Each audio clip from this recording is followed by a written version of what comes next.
Maayong buntag mga kaborlasoy, so karon magmuni-muni ta kay diring dapita kay adu naman tay lakaw karong adlaw. Kay tungod adu naman tay obligasyon sa atong mag-eskwela kay fourth year naman ta matik na. Uban pa sa atong pagkakupal kay siyempre fourth year na gud ta magkinupal gid. Shout out ko sa akong mga kauban aning akong kagrupo sa thesis nga si Ferdinand Birano ug si Kuya Lariba. Mike.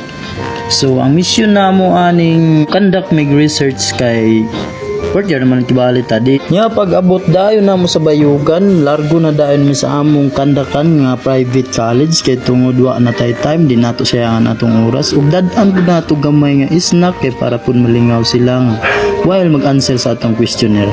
Ug di ana magpabaga na tagnaw sama sa gingon na ugay na magkinupal na unahon nato ning guard kay mo man siya nakabalutanan kung asa ang ilahang faculty. So karon ang target nato sa faculty na largo haron nga di na ta maglisod. Kung mao ni ako mga kauban mga kupal kayog dagway.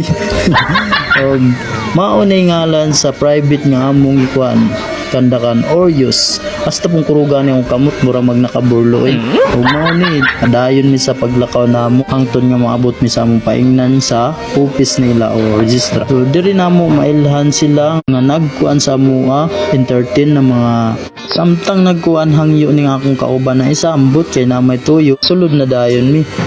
Grabing tanaw-tanaw sa mga kupal wa pa ni tao diring dapita kay gikuha pa nila gikulik pa nila ang mga papers na among hatag sa ila. Ug mao ni ang ilang office nindot fistful bugnaw kayo lami kayo ug saludo pug ko sa mga instructor nila diri ay grabe ka respetado ug grabe ka buutan dili gyud ka magmahay niyan bisita ka diri ug nagkandak diri dapita. Kod mga kupal po niya akong mga kauban kay dili mo ingkod aning bangko nga magkuno kung dili didto gid sa mga kutso no katawa-katawa pa ang usa gipay-pay pa mga kupal gid natay snack atuwa na ning budgetan sila daan haron nga na sila snack kun gamay. Nga karon dili na nato dugayon ng istorya kay aduna patay gianhian sa nauban nga campus college private. So mao ni ang ITCBI. So ambot nun sa meaning ani informative man ang sugod ani kamo nay bala kay kupal man sab mo.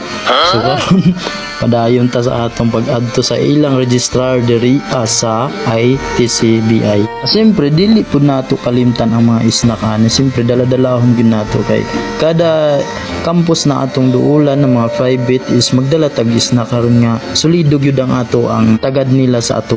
Bahala na sulod na largo wa nay duha-duha wa nay ulaw-ulaw pakupalay nagnaong kay tungod masulbad lang ni problema nato lagi sa gubang karon. Mao ni ang eskwelahan diri sa ITCBI nindot kaayo peaceful nya pagkahuman ni direct na dayon mi diri sa ADSCO kay diri ang pinakadako nga eskwelahan diri sa private o daghan po diri ang respondent sa among tuyo nga makuha. So mao ni akong mga kauban so salamat sa paglantaw. God bless.